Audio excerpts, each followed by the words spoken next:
Hello, welcome to my channel. Today I'm going to be doing a pour on a round wooden panel to make a clock. I made a hole in the center, and these are all the things that I'm going to be using to make the clock. This video is going to be, the whole process is going to be in two parts. This is part one. I've already painted it with white gesso and let it dry. I've already covered the hole in the back with a tape. This is my second try.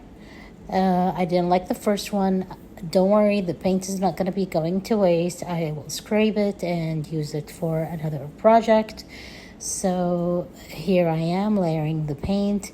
The pink is only the magenta, the magenta and white.